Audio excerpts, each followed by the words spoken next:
if you don't put boundaries in place, if you only have your boundaries kind of in your head and you never verbalize them, like, you're going to get trampled.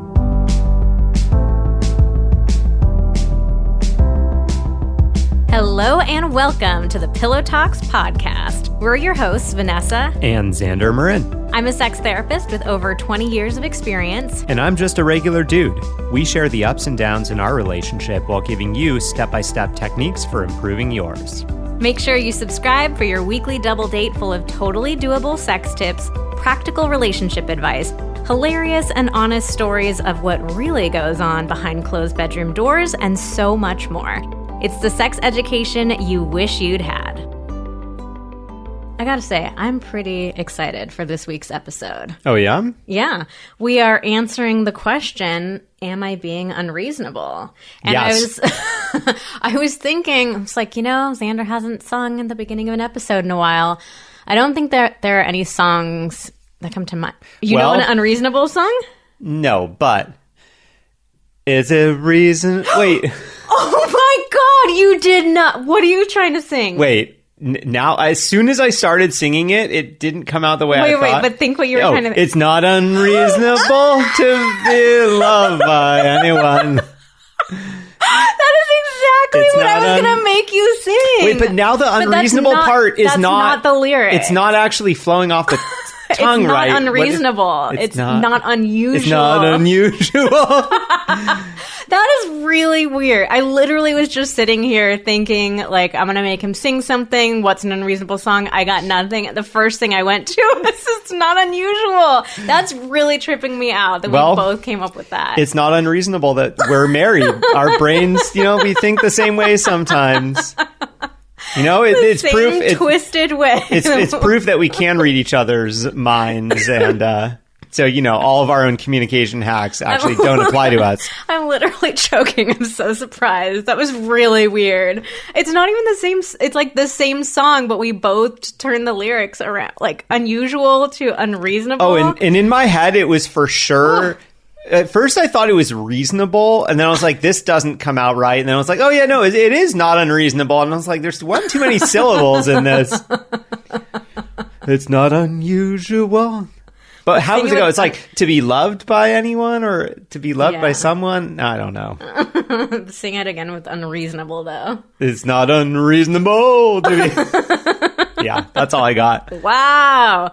Thanks to our sponsor, Cozy Earth, for supporting our podcast. Shop high-quality goods with responsibly and sustainably sourced materials from the earth at CozyEarth.com and get 35% off site-wide when you use the code PillowTalks.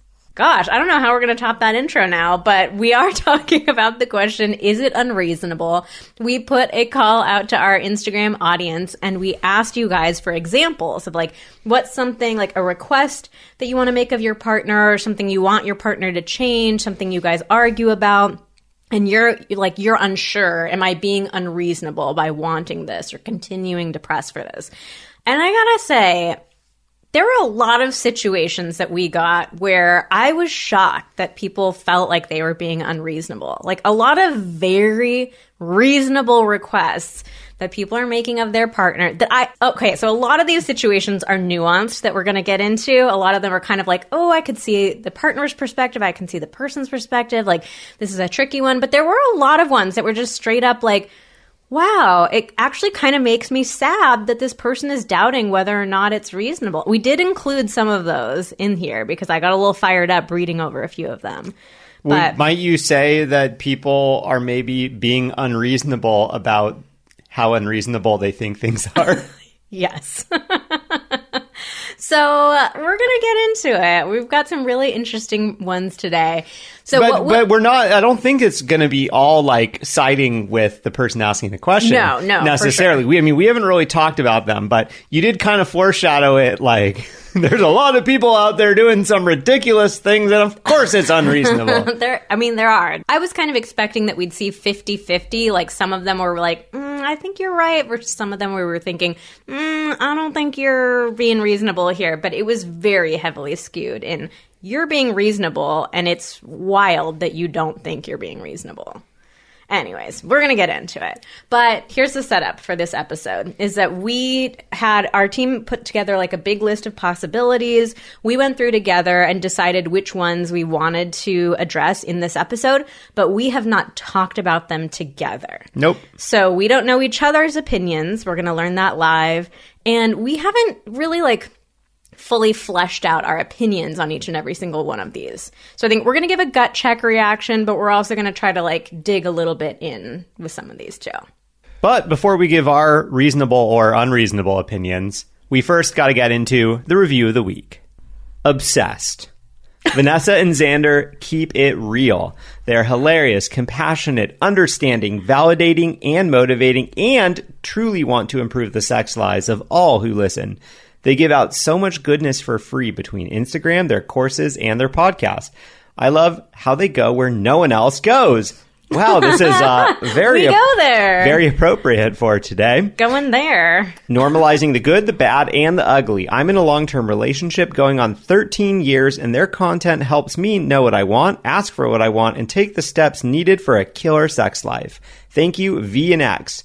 We're an Aquarius Cancer couple too, wink. Hey. Just like us.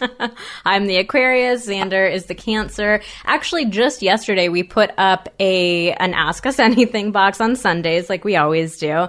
And somebody asked what our signs are, and they guessed, actually. So we put up a little thing that was like, what do you think our star signs are and why?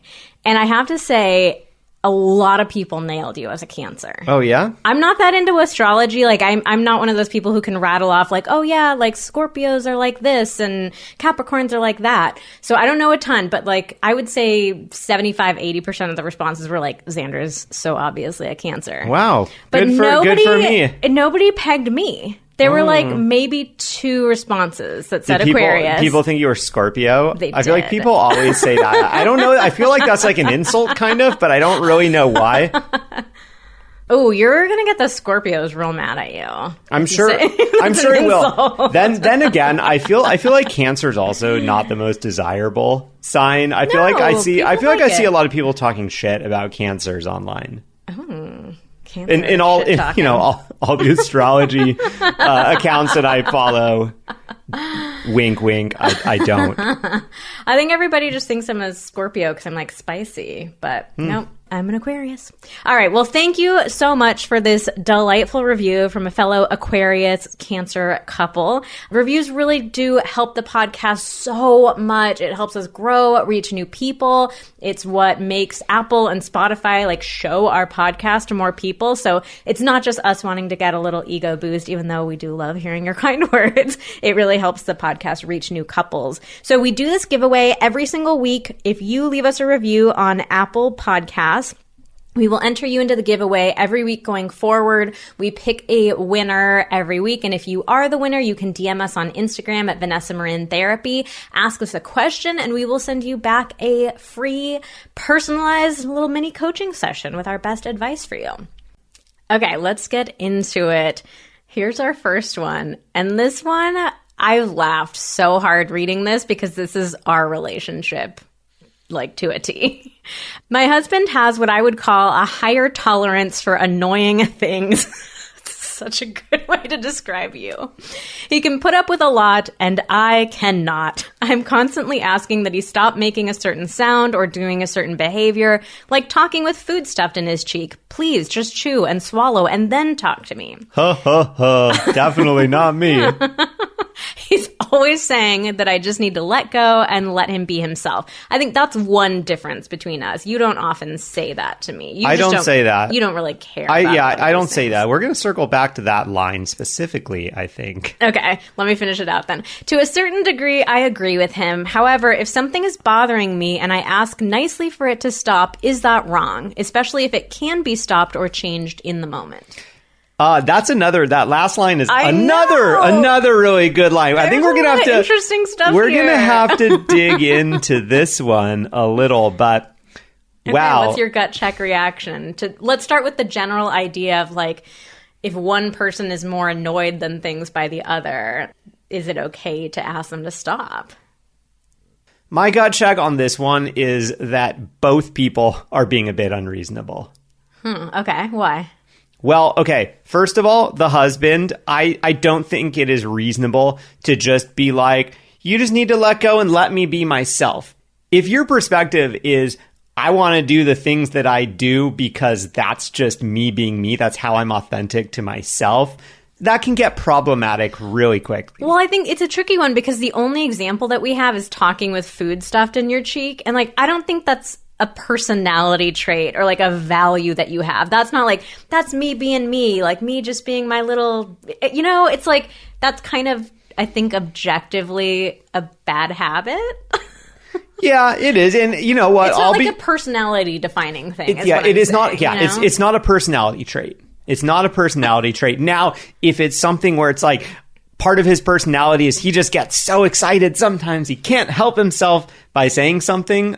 Mm-hmm. And every now and then that happens when there's some food in his mouth. And then like maybe you can kind of play it off with a little bit of a joke like, oh my God, sorry, that's so gross. And then like cover your mouth up. Like, okay, sure. If that's your personality that, oh my God, I just get so excited I can't contain myself. Sure. But to be like, oh, I just like to chew with my mouth full all the time and that's who I am and let me do that. Like that's a bit unreasonable. And I say this because this is my problem too. Mm-hmm. And I'm really working on it because I can see that it really bothers Vanessa. And perhaps it bothers Vanessa a little more than it would bother other people. But I do realize that like when we're with friends or perhaps with people that we don't know very well, I do this and I'm not very aware of it. And that's not really, with your mouth that's not really something that I want to be doing in front of people that perhaps I'm trying to make a good impression on. So I can see how it's not a very good habit and I want to get better at it. Even though it's hard, it would be much easier for me to be like,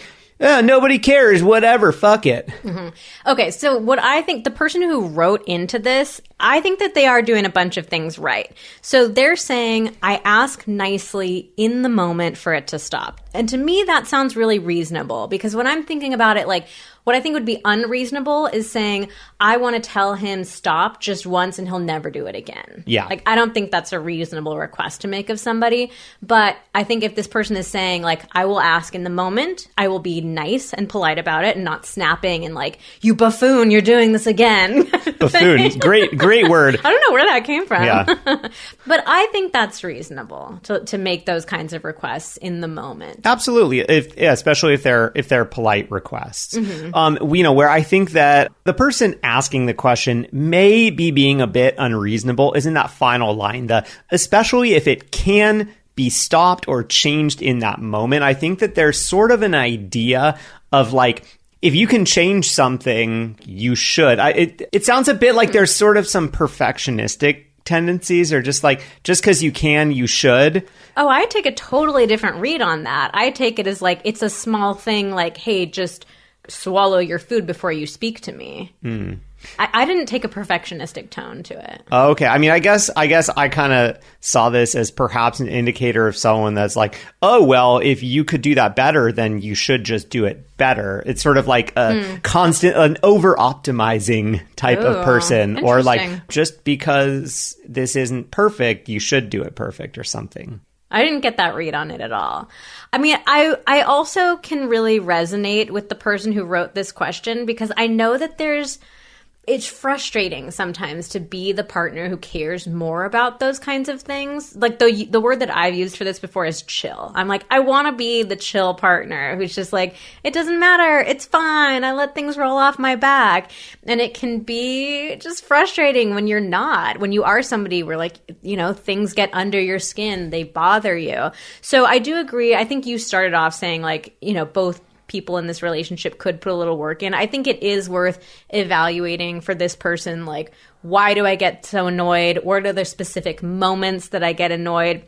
Because one thing that I'll say for myself is that when I've got something else going on, my tolerance for annoyance comes way down. Oh, yeah. So if I'm irritated with you about something else, you can be chewing a piece of bread and I'm like, oh my God, stop. You know, like I can get really frustrated. So that's a bit of work that I could do is in those moments, like taking a breath and, you know, instead of snapping or telling you to stop, trying to figure out like what is it that's coming up for me. Is there a request, a different kind of like a bigger request that I need to make of you? Is there something bigger that we need to talk about? Is there something that I need to do to take care of my own feelings in this moment rather than just focusing on the annoying behaviors? Yeah, and if I were to give some advice to the husband here, try to save that line of just let me be me. Try to save that for perhaps something a little bigger or more important than this. Like, if that's kind of your line all the time of like, oh, I'm just being me, eventually it's going to turn into a sort of like the boy who cried wolf type of situation where it's like, okay, you can't use that excuse for everything, or you just sound kind of like really entitled and immature. Perhaps like, I just want to be a little boy, deal with it. Yeah.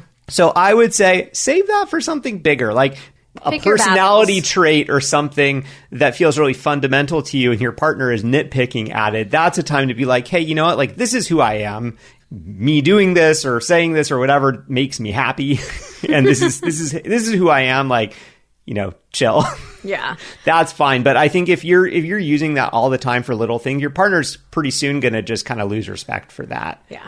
Okay, let's do one tiny little thing before we move on to the next one. Do you think it is unreasonable to want your partner to keep their mouth closed and not talk while they are chewing? In our culture and society, no, it's not unreasonable. Okay. But I do want to call that out because this is there's some big cultural differences here. There are some cultures where maybe not even necessarily chewing with your mouth open, but just like making noise while you chew, different ways of slurping, probably having your mouth open can be very polite and in fact required in certain situations. That's a really good point. I'm glad that you brought that up. But yeah, I think in this culture, I think it's a reasonable request to ask somebody to keep their mouth closed.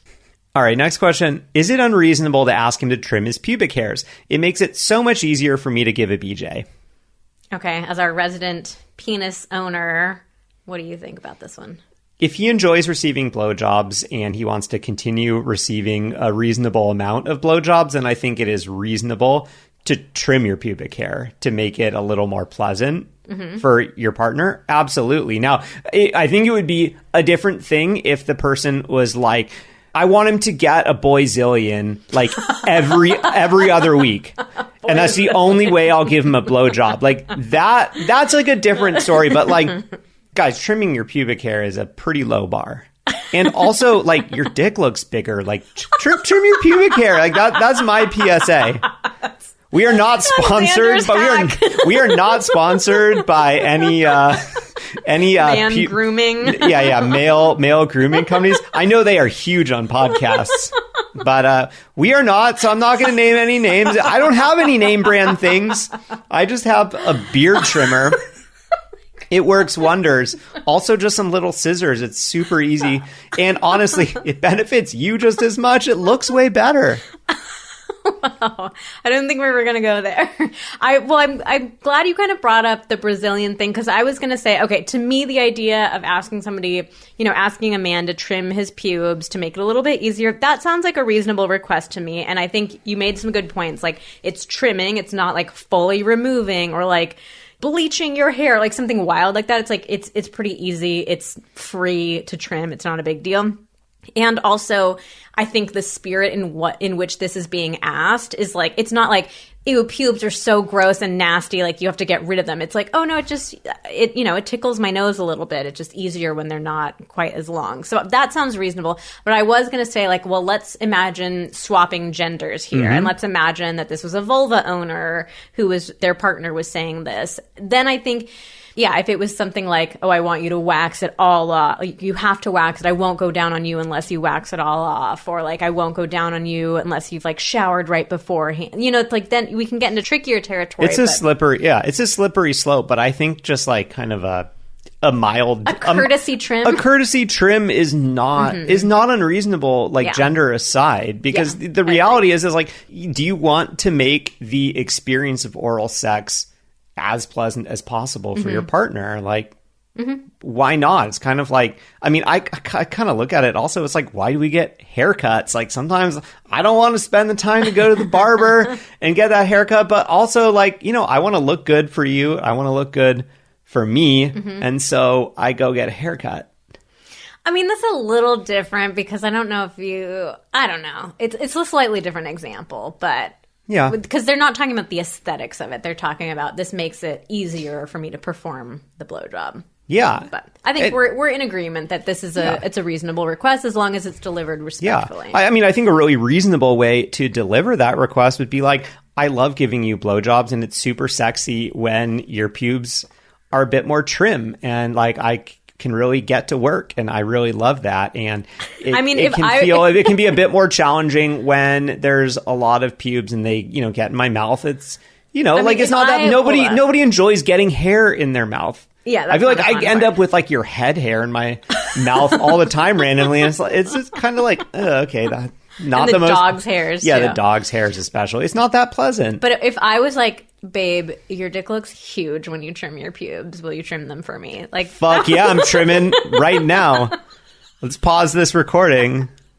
No, I think I trimmed recently. I don't need to trim right now. You're like little scissors snipping in the background during the rest of the podcast. Yeah. Okay. I'm working. He's doing his masterpiece. He's shaping it like a little topiary. Yeah. All right, let's move on. Make it a little heart shape or something. Next question. My boyfriend has female friends. They've been friends for a while before he and I met, and it's all platonic. I've met the female friends, and I do trust him. I asked him to just let me know if he's going to hang out with his female friends, whether it's one-on-one or in a group, when I won't be present. He thinks this means I don't trust him and am making rules because I wouldn't ask him to do this for his male friends. I say it's just a basic boundary. I'm not saying he can't see his female friends or that I have to always be there. I just would like to know when he's hanging with them because it makes me feel better just knowing. I kind of want to sidestep this entire question and make a suggestion that I think is pretty reasonable that solves this problem once and for all. Okay. Sidestepping the entire thing. I think that, well, God, you know what? I just realized the person says boyfriend. I don't know how serious they are or how long it's been. I'm thinking about us and our marriage. Mm-hmm.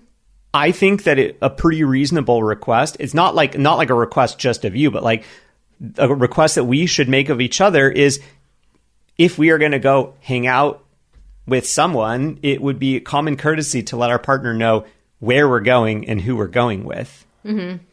Right? Yeah. So, I mean, that seems like a pretty normal, understandable ground rule for a relationship. Oh, like if I'm going somewhere, like I tell you where I'm going and I tell you who I'm going with, not because you don't trust me, but just for safety, for for just like so that we are aware of what we are doing, because like we don't have anything to hide from each other. Mm-hmm. So that seems like a pretty easy rule to put in place that would then make it not seem like, oh, we have special rules for when I go out with my female friends. Because I can see how that doesn't feel good. Yeah, I think the mistake that she made here was like only asking him to share about the female friends. Because I can see his side of it where he's like, dude, I've had these friends since before I have been with you. Like, it's weird for you to ask me to only tell you when I'm hanging out with my girlfriends versus when I'm hanging out with my guy friends or, people of any other gender.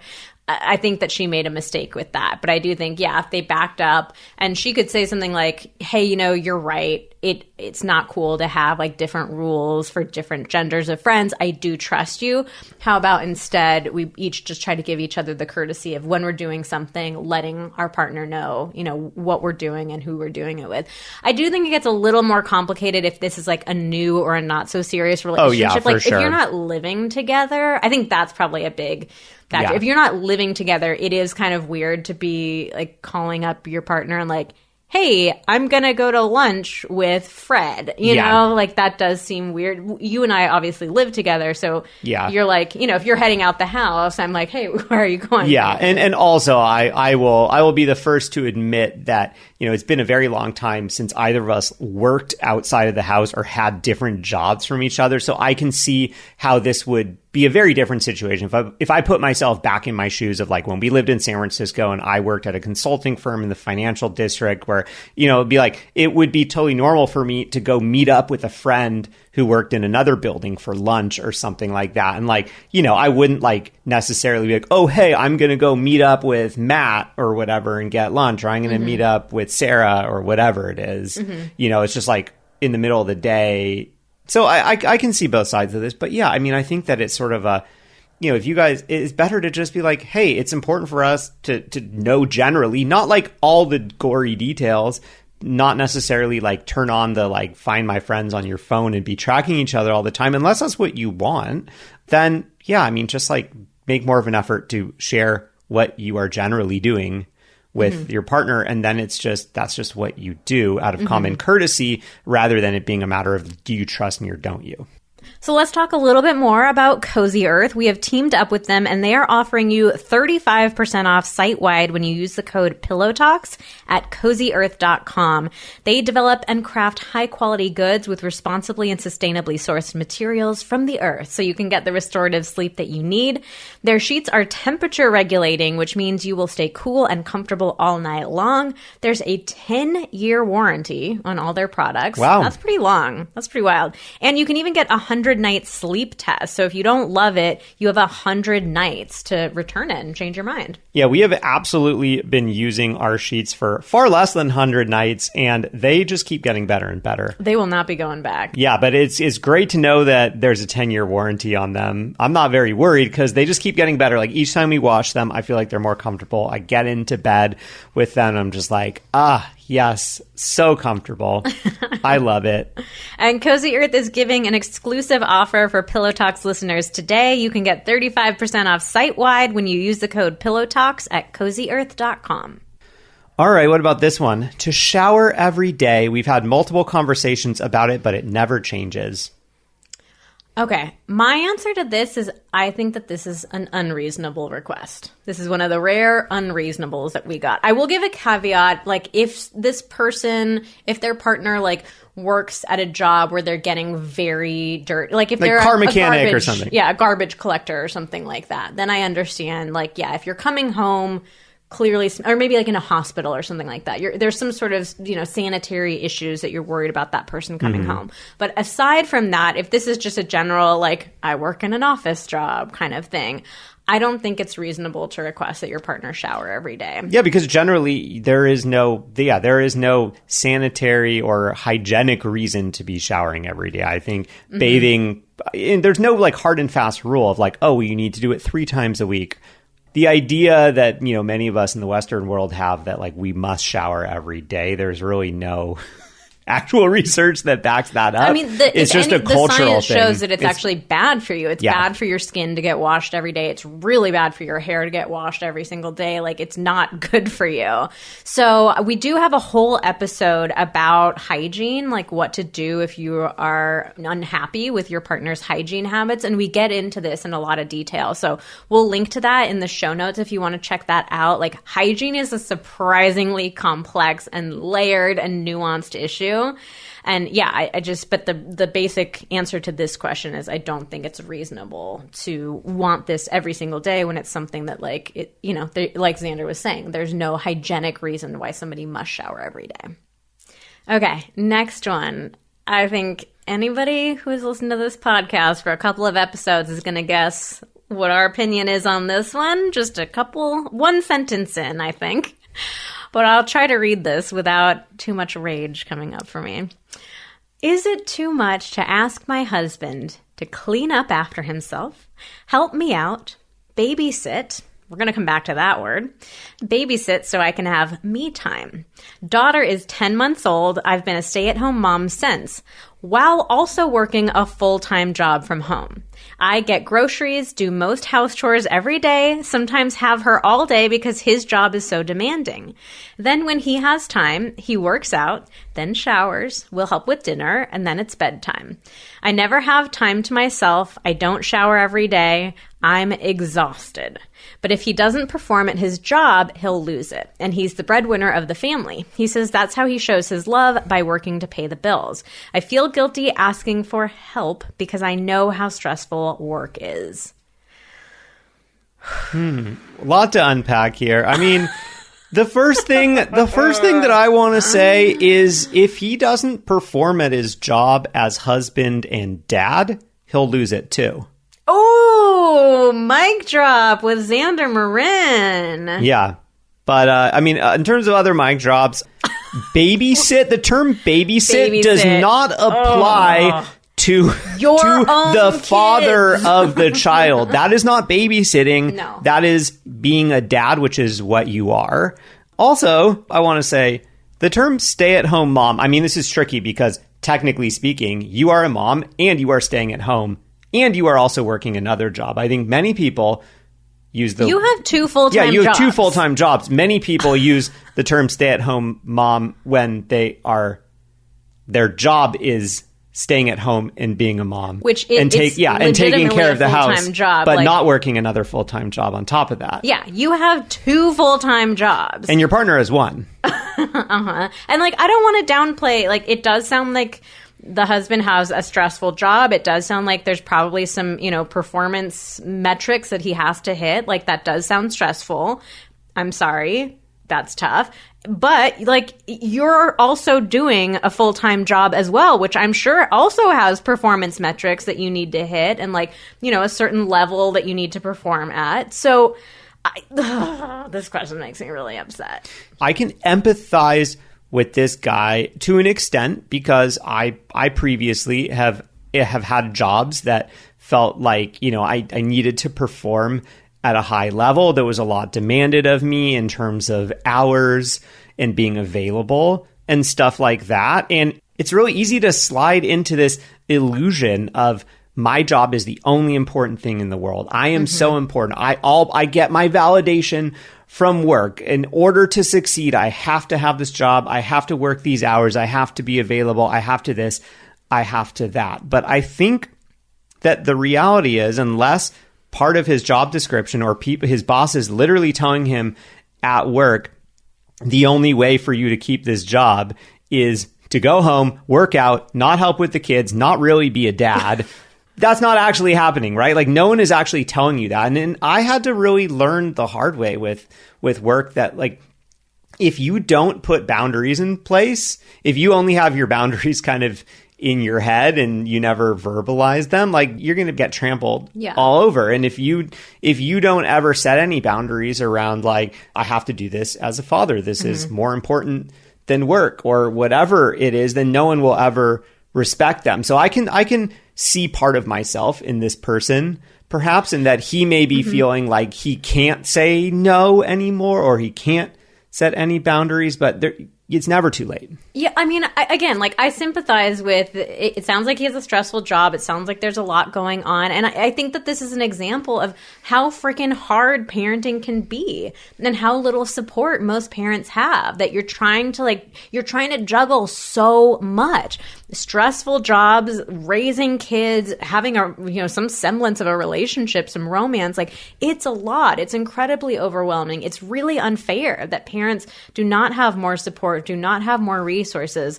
And at the same time, that's the reality of the situation that they're in, and they need to be in this together. It can't just be oh, well, you happen to be the one who's working at home, so everything has to fall on you, and I will just go outside and do my job at work. I mean, there has been research done on how many hours a stay-at-home parent works. I'm blanking on the exact number right now, but I'm pretty sure it was 97 hours a week. So you're working 97 hours a week plus 40 hours a week on your regular job. You're doing so much. You guys need to balance it more together. And I hate this idea that if somebody is a stay-at-home parent, they're the default parent and they have to be in charge of everything. They have to do everything. They have to hold the mental load of everything. And then the partner who works outside the home gets to come in and help and babysit, wherever they want to, and that they can get to shrug it off. Like, oh no, I work too hard at my job. Like, I can't babysit. It's like, so I think this couple needs to have a big sit down conversation. They need to figure out, like, okay, what we are doing is unsustainable. This is not working. They're both exhausted. They're both stretched too thin. This is not working. So they need to have a conversation about what other resources might be available to us. Is it hiring some sort of help? Is it, having family chip in? Is it, getting creative? Like, I don't know what their financial situation is. I don't know what their support system is, but like they need to take a look at that and get creative and find ways to get some help, because this is just unsustainable. Yeah, and I think another thing is really examining that belief of, like, he says that's how he shows his love, by working to pay the bills. Mm-hmm. And I think that I don't agree with that, but I do think that they need to have a real honest talk about what their perspectives are on relationships and parenthood and how that works. And it sounds like the person asking this question doesn't feel like, oh, I want to be in a relationship where my partner just shows their love by providing financial resources. Like they want something different from that. They want a different type of relationship, a different type of arrangement from that. And it sounds like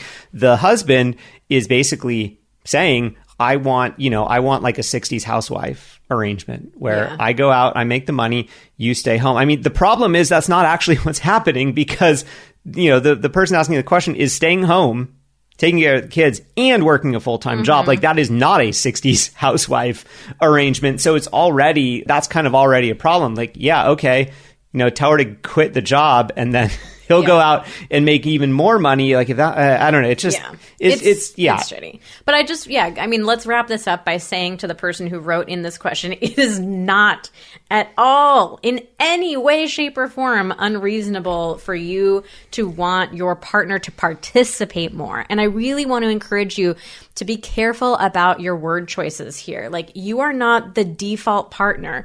Your husband doesn't get to come in and help and babysit. When the two of you decided to join your lives together, when you had a family of 2, and then when you expanded to a family of 3, it's like you are both participating in that life.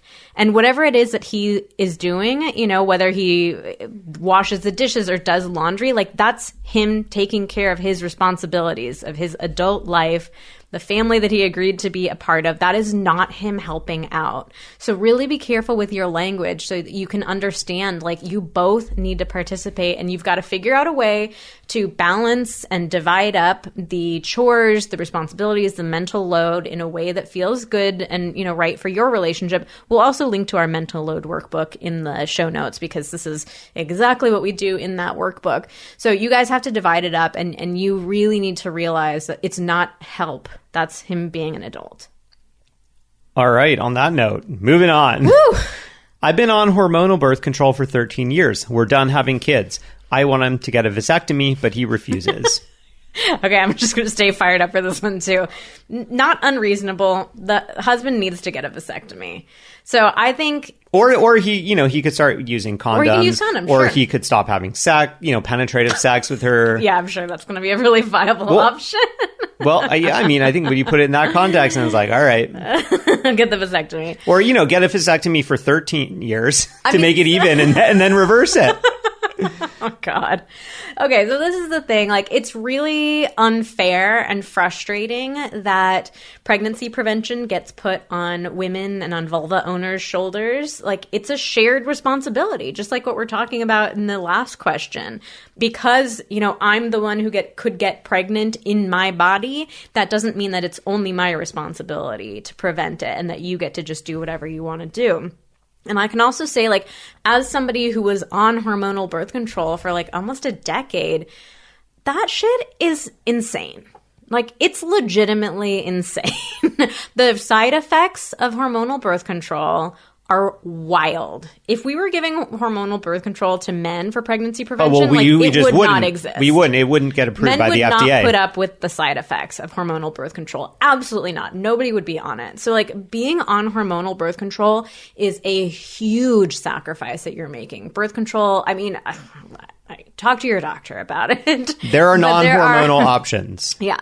So anyways, you've taken on that burden for 13 years. It's a really big burden. It's affected so much of your body, your mental health, everything, like finances. It's a lot. So your husband, needs to take a freaking turn. And if you guys are done having kids, you can give him that option. You can use condoms or you can get a vasectomy. The other thing about vasectomies is the procedure is so simple these days. It's like there's hardly any downtime. There's hardly any pain. There are no side effects to it. It's extremely safe. It's just not a big deal. Yeah. So you gotta step up and take one for the team, husband.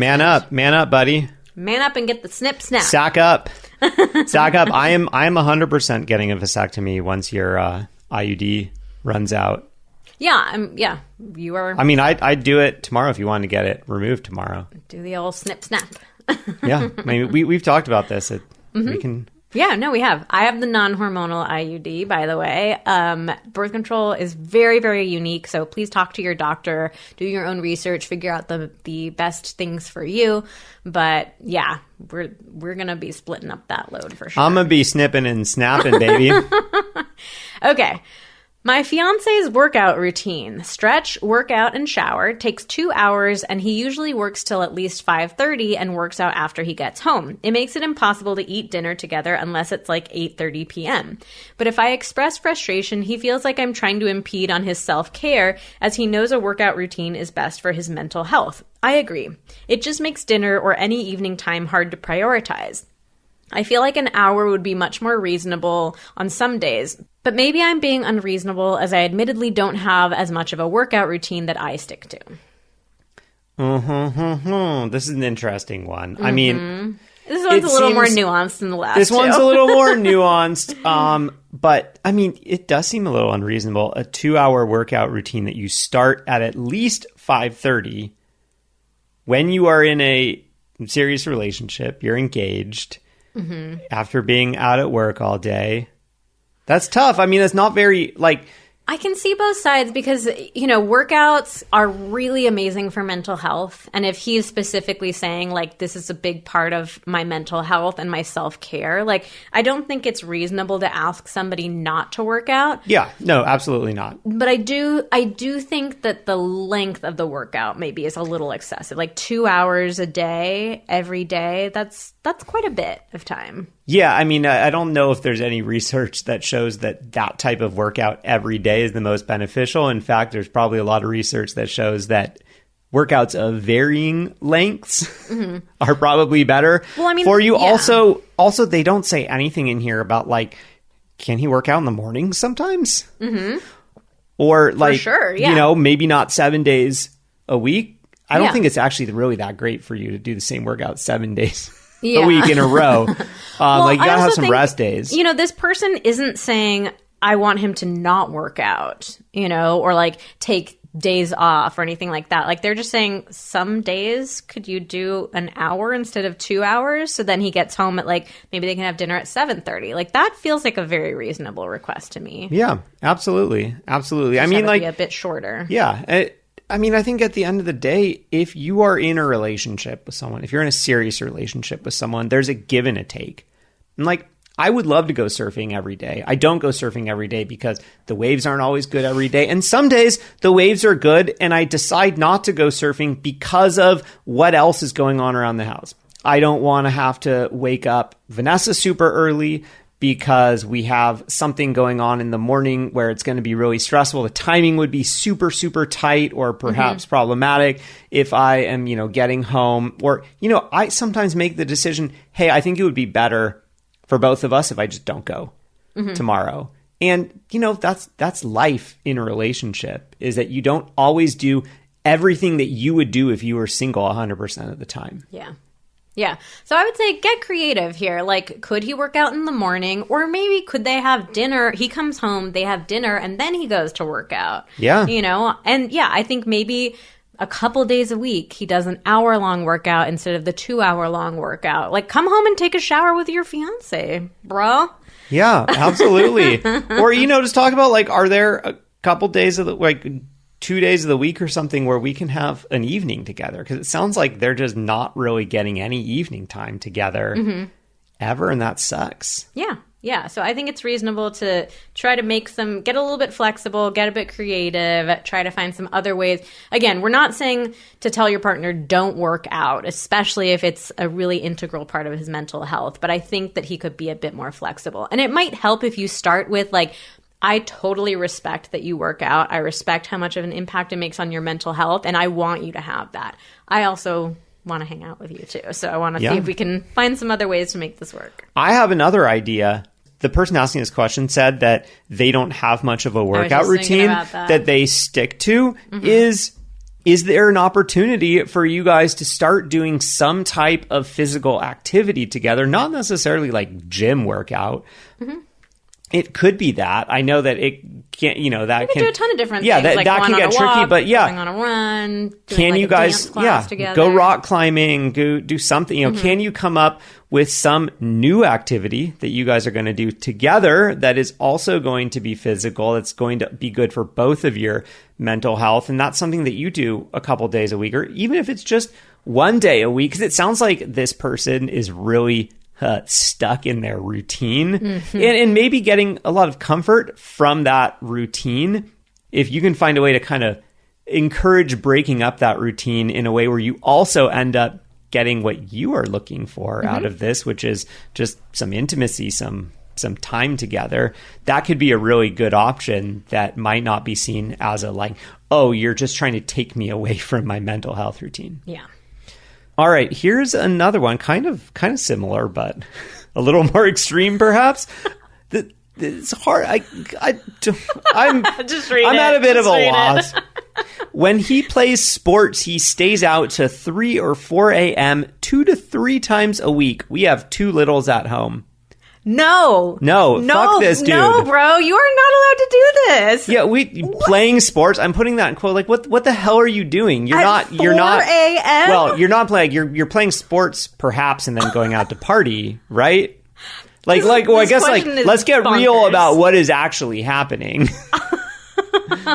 Okay, yeah. I mean, we're laughing at this one, but this is not an unreasonable request. Actually, I'm reading this. There isn't even a request in here, but let's say it is unreasonable to think that with 2 little kids at home, 2 to 3 times a week, you can be staying out till 3 or 4 a.m. No. The only scenario that I could possibly think that this becomes reasonable in is if the person asking the question also really wants to go out 2 to 3 times a week and stay out till 3 to 4 a.m.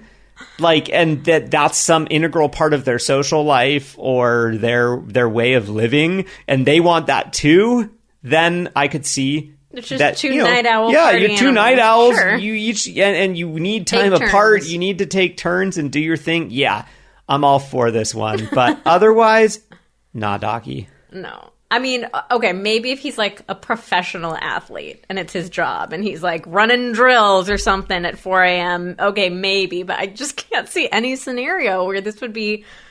I can't even imagine being this dude thinking like, yeah, I have 2 little babies at home, but I'm going to be out till 4 a.m. 3 times a week. Oh, I mean, I thought of one other scenario that this is reasonable in, and that is the scenario where he leaves the house at 2 a.m. to go play sports for 1 to 2 hours. Okay. And then comes home, because he is at home taking care of the little kids. So if the person asking this question just totally twisted it and left out like the key part of the story, like, oh, he's the best dad. He's always there. He works his ass off during the day. He takes care of the kids. He does more work. And then I go to sleep, and then he sneaks out to get a little exercise in from 2 to 3 a.m., 2 to 3 times a week. Then I'd be like, oh, maybe he needs a little help here. But no. No, this one's a no. Okay, and our last one, I laughed so hard because this one was, all that it was 2 words, all caps, stop farting. Is it unreasonable to ask your partner to stop farting? I have an answer here. It's unreasonable. Within reason. Within reason. Here's how I would describe it. I think it is unreasonable to ask your partner to stop farting because that is a body reflex. We don't have control over it. Farting is normal and natural. It's not a reflex. It's a bodily function. It's like a necessary function. Yes. We do have to fart sometimes. But what I think that you can do is ask your partner to make an effort to not do it in front of you. So ask them to, run into the bathroom, run into another room, not be like dropping bombs on you when you guys are hanging out. Yeah, I mean, we don't have any context, unfortunately. Like, is it like I just want to let her rip because that's who I am?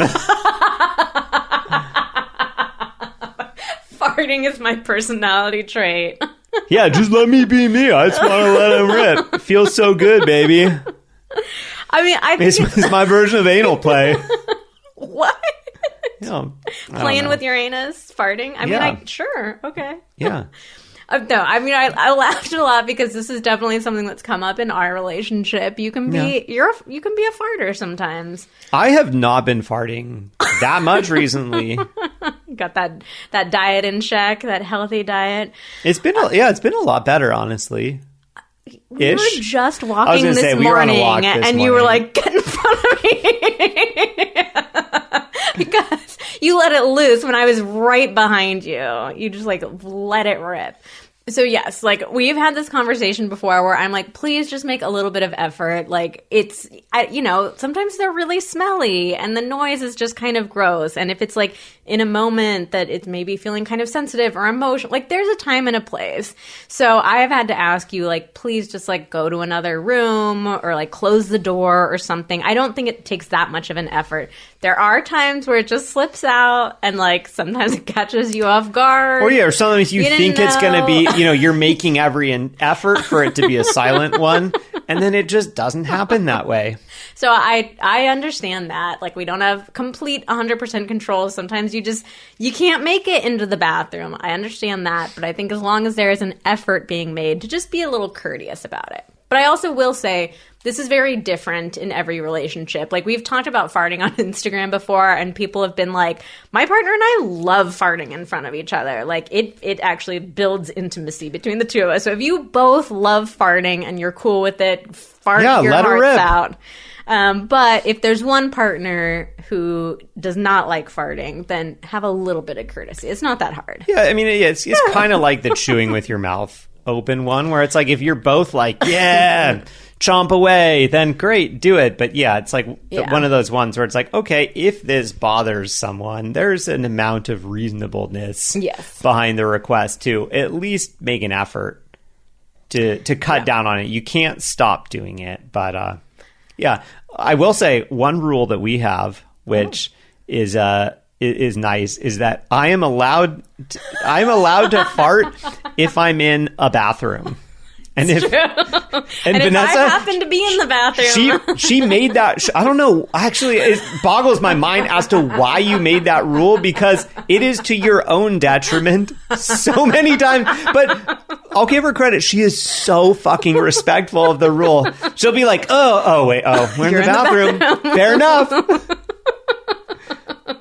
I just think it's hilarious that every single time, like, I can see you being like, God damn it, why did I make this rule? But I gotta respect it. You gotta have one safe space to fart in. I could rescind it if I want to, but I don't know. No, you can't now. You can't now. All rules can be rescinded and renegotiated. But I don't know. It does seem like the bathroom to me seems like that's a safe place for it, even if I happen to be in there sometimes. Yeah, I mean, it is. I can run out. It's fair because, I think her point is, in an ideal world, it would be great if you could run to the bathroom when you need to fart. Sometimes you can't run. Running might.